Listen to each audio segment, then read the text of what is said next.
Hello, and welcome to another episode of Never Go Against the Family. We're coming to you live from the University of Northern Iowa Family Business Center in Cedar Falls, Iowa. We follow family businesses and topics that help your family business sustain itself.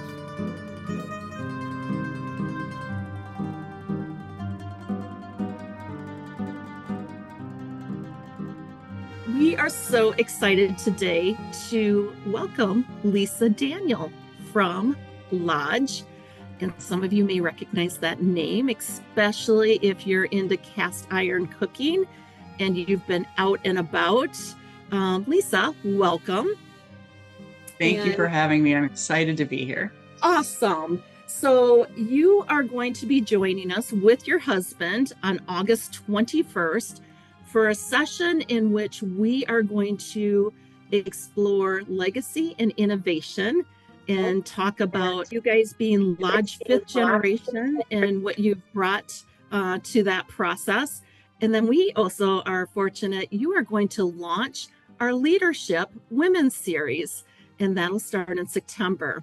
So I want to start out first with just having you introduce yourself. Wonderful. Thank you so much. So, I'm Lisa Daniel. As Jane mentioned, I'm a fifth generation spouse in the Lodge family. So my husband is the fifth generation family member. We've been married for over 30 years, so I feel like a part of the family for real. So my husband and I, in addition to being very involved with Lodge Cast Iron, we founded a technology company that we own and operate in Sarasota, Florida. And we've got three children who are all adult children now. And so we live and breathe everything family business. And in our technology business, part of my role is that I work with owners of businesses. So I'm very passionate about everything family business related. And my personal passion is in family engagement and personal development of family members. Lisa, this is Katie. As you started talking about like where you are, what you do, what your passions are, where did you come from? Like, what is your story growing up? Where did you go to school? How did you get to where you are today? Perfect. So I grew up in a very tiny town in Lancaster, Pennsylvania. Many of you might recognize that as Amish country, farm country. And I came from a very large family, so there's 9 siblings in my family, and that's I think where a lot of my passion of connectiveness for family comes from. But my family was not a business owning family, so. When my husband and I met and got married, we came to Sarasota, Florida on our honeymoon, and I fell in love and wanted to move there. But that was just not something that was done in my family. Every generation of all of my family lived in that same small town back for generations. And so when I came and said I wanted to move, it was kind of like a shock rippled through there. But and that was back a long time ago before Facebook was a thing and you could just easily stay connected. So I was very intentional about staying connected with all of my younger siblings. I have one older sibling, but most of them were younger. And so that staying connected with them, even though I didn't live there, was huge for me. So and then so as far as school is concerned, I didn't go to college right out of high school. We started our family. I was pretty young, and I didn't go to college then. We started our business, and we were super successful. And then raising our family, college just wasn't something that I felt the need to do. But it was always niggled in the back of my mind that it was that one thing that I wished that I had done. So when my youngest daughter went to college, so did I. And so I got my bachelor's in business administration, which was funny because I had been running a business for over 20 years when I went and did that. But yeah, so I went to Purdue and got a BS in business administration. That just allowed me to check off a personal goal. When I told my daughters that I was going to college, they were both in college at the time, and they both joked and said, "Well, that's fine, but you just can't graduate before us. Like that won't be cool." But I did do that because I did. Purdue has a great program where they can give you experiential learning credits, and I was able to, work with them and get a lot of those courses checked off. But yeah, so that was just a recent thing. I was 50 years old and went back to school and checked that personal goal off my list. So, and then as far as the Lodge family, when Jay and I met and got married, the first time that I really became involved with the Lodge family was our first visit to South Pittsburgh, Tennessee, which is the tiny little town where that company was formed. It happened to be the 100-year anniversary of the company. So I came and they threw this great big party, and it was fantastic. It was the family was so welcoming. I never felt like I was, married in or anything less than family. They are true. I like to say they're intentionally inclusive. And they've been that way since I met them, and that hasn't changed. We still are that way today. Spouses in the family are allowed to be shareholders. They are allowed to and be involved in the business in the same way that family members are, and they're the same way with adopted children. And so it's just it's a great family, and I love their inclusive vibe. um, but for the first many years we were just shareholders, came to town for shareholder meetings. um, about 17 years ago, the company reached out to my husband because we were, running a successful business, and he's one of the older of the fifth generation family members. And so they reached out to him about joining the company board of directors. And he did do that, and he's been on the board now for all those years. And he's currently chairman of the board. During that time, the company transitioned for the first time in company history to a non-family CEO, which was a big transition. And so, that was our involvement for a long time, was his uh, involvement in the company governance. And then when we knew that this change to a non-family CEO was happening, we realized that we needed to have some family governance in place. Um, we didn't want this new CEO to have to wrangle the family in addition to running the business. So we created a family council. And that kind of coincided with the time that my kids were going off to college, and I had some time to commit to that, and I was really involved in kind of the formation of the family council, and have been super involved in that for maybe the past 7 years or so. Lisa, you said you had time, but you were going to college yourself, you were working, and you were doing this. That Yes, that's people ask me that all the time, like, how do you have time for what you do? First of all, I don't sleep very much. I've never slept much. I'm one of those annoying people who 4 or 5 hours of sleep is a night is like where I thrive. But in addition to that, I like to say, in addition to everything else I just mentioned, I was always the Girl Scout leader for my kids' Girl Scout troops, or the sports mom for their sports teams. And I like to say, if you want something done, just ask a busy person because they'll figure out how to get it done. And so I make sure that I have time for prioritizing all the things that are important to me, and family is one of the most important ones. So whether it's the Lodge family, my extended family, or my children, like that's where my passion is. So it's fun to do those things. I have so enjoyed getting to know you. And one of the pieces that it'll come up maybe more in our women's leadership series, but give us just a little piece when you're talking about all the things you've done. And you don't have to give us your kids' names, but give us a little piece of what they're doing now. I know their journey's different and probably won't bring them back to the family business.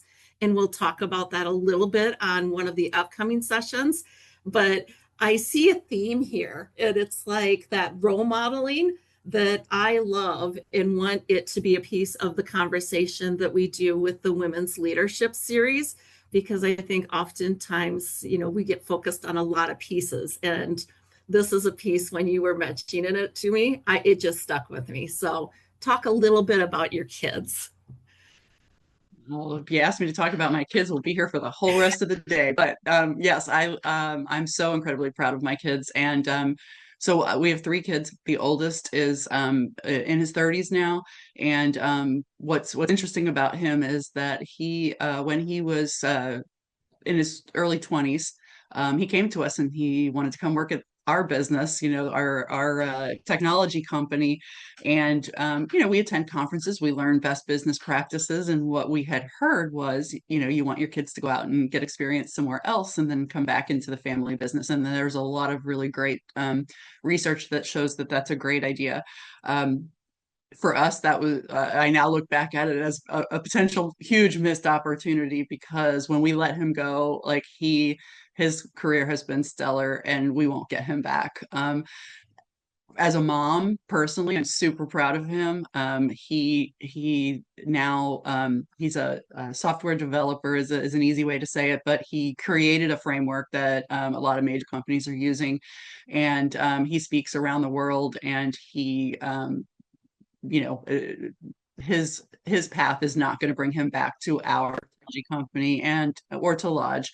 And so while my other daughters were, I have two daughters, while they were growing up, we were watching, Zach, and recognizing that he wasn't going to be coming back into the businesses, and we needed to figure out how we could make sure he understood that he's part of the family and he is an owner of these businesses, even if he's not going to be involved in the day-to-day operation. So it was really important for me to make sure that he had that clear message that choosing not to work in the family businesses does not mean that he's any less than those people who do choose to work there.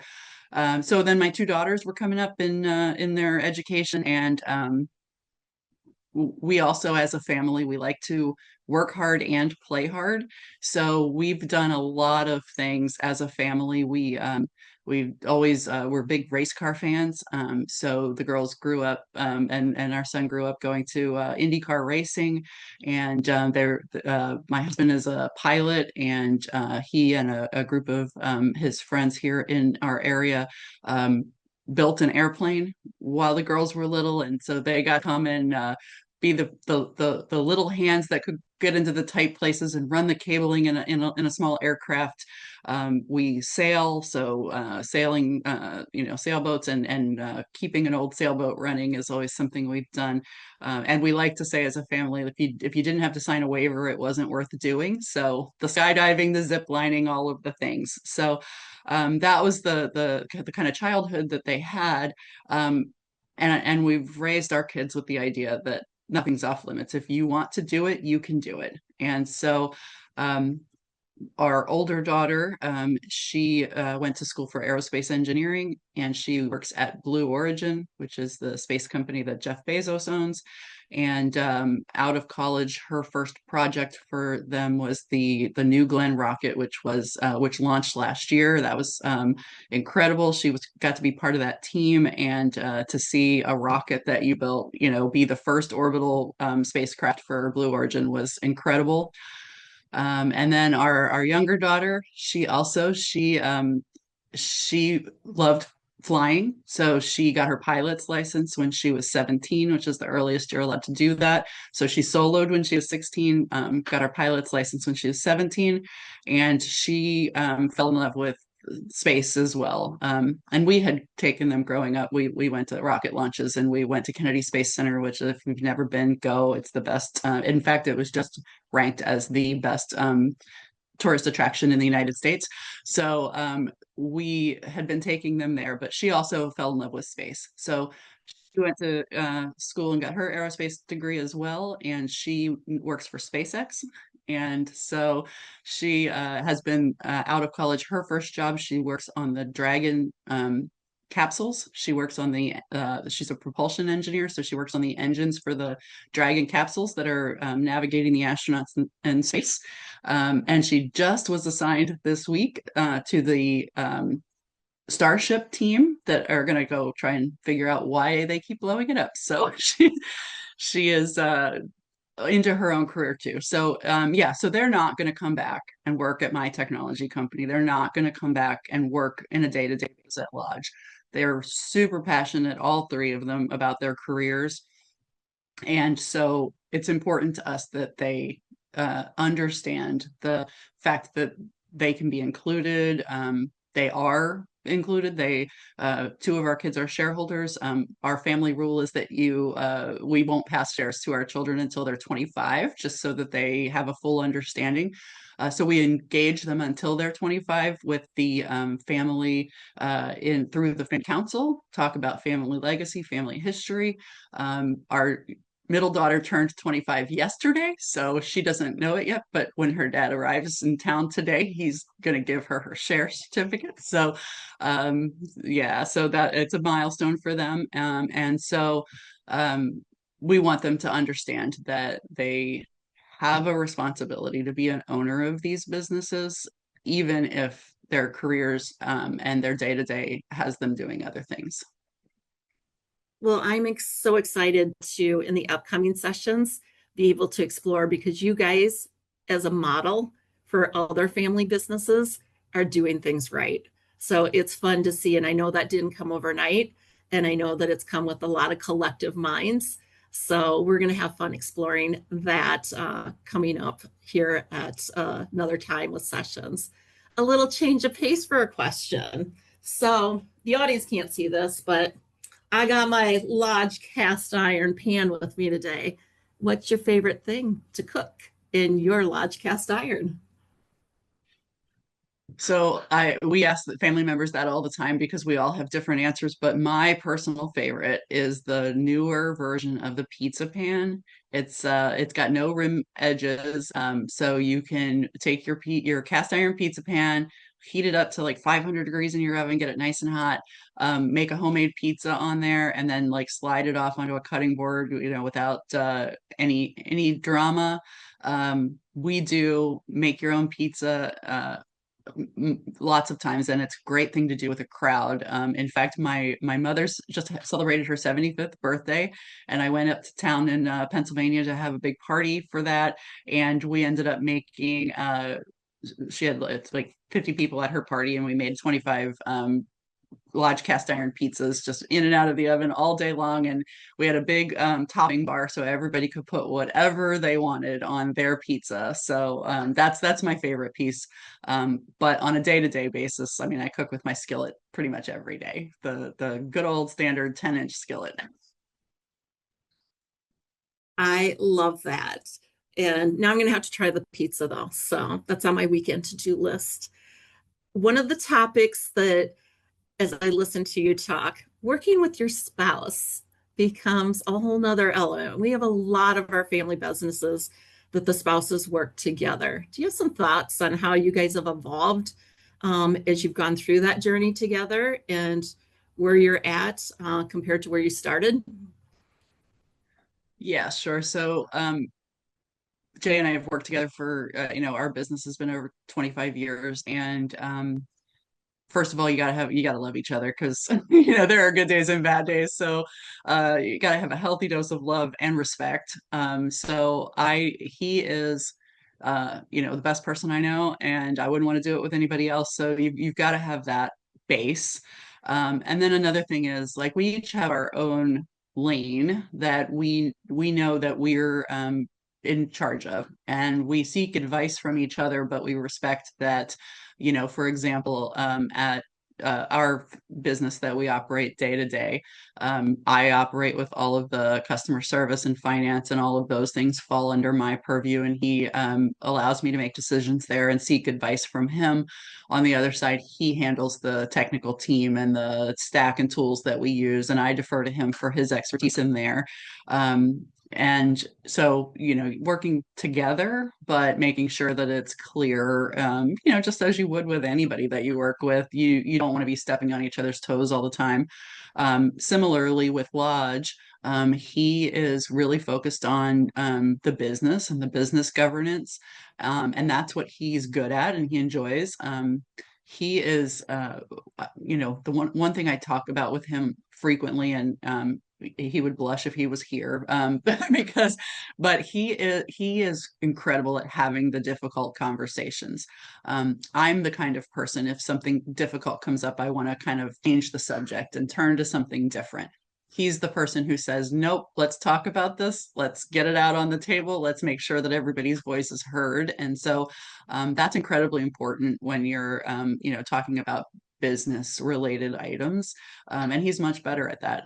For me, I'm so much better at the fun and the things that come along with being connected with each other, the communication piece. That's what I love to do. Um, and yeah, so we're very experienced at it now, working together. I won't tell you that there aren't days where we drive each other crazy, and we joke around that I quit frequently and he fires me regularly, or the other way around. But at the end of the day, we come back and we start again the next day, and most of the days are great. Oh, Lisa, this is amazing. And it's been amazing to get to know you and your story and all the different ways that you interact with business, from your family to your extended family to just all the different successes that you've had along the way. And I'm sure the challenges that come with all of those pieces too. Um, we are very excited to have you again on August 21st with us, speaking up with Jay about your Lodge cast iron in your IT business and how that all works together. And then on our Lead Her Ship Women's Series later in September. Is there anything else you'd like to share as a preview of those conversations today? So I'll share, my passion again with the lodge work is the family council work. And I think that it's important that business owners understand that, well, first of all, like, we're talking as a business that's been in business for 130 years and we have 150 family members. It's easy to look at that and be like, well, what they talk about doesn't apply to me. We're a much smaller company, so we don't have all those needs. What I would say is it's really, really great to establish the framework and establish the muscles that you're going to need for good communication and things like that before you have 150 family members. When we started, one of my first things was actually just getting people's contact information, because we hadn't had that kept up to date and accessible in a real way, and then trying to introduce people to each other. If you start as a smaller company and are intentional about keeping people connected, it just makes it easier for everybody who comes after you. And then additionally, um, the uh, the focus on family. If you're a family business, a lot of times the people who are running the business, even if they're family members, they don't understand the importance that family connection plays in this. And especially when it comes down to putting some money aside for family connection, right? So the business is important. You've got to put money into the business. It has been really incredible to see at Lodge the benefits that come out of investing a little bit into the family. I feel like the work that we've done, we have more knowledgeable shareholders, the shareholder base themselves. They understand through the initiatives that we've done what their role is as a shareholder, a lot better than they have in the past. They also understand, why it's important, what the legacy is, the history. So there's a lot of fun, but tying it back to the actual benefit for the business, we are working on direct shareholder director development programs, so that when we need shareholder directors, they're educated, they're qualified, and that is a real tangible benefit to the business. And so it's easy to be like, okay, I'm going to throw some money at a family meeting for the year and make it a family reunion, and not understand that really what you're doing by investing into the family is allowing the business to be more healthy long term as well. Well, I think we need to have more conversations about all of those things. If you'd be willing to come back on the podcast later once these are developed and all this governance is in place, because that's very interesting and something that a lot of people don't have. So thank you for sharing that. Um, thank you so much, Lisa Daniel, for being on the Never Go Against the Family podcast with us today. This is Katie and Jane and Lisa signing off. Thank you. Thanks for listening to this episode of Never Go Against the Family, a podcast produced by the University of Northern Iowa Family Business Center. You can find more information about the center, membership, and upcoming events at unifamilybusinesscenter.com. As Vito Corleone advises, never go against the family.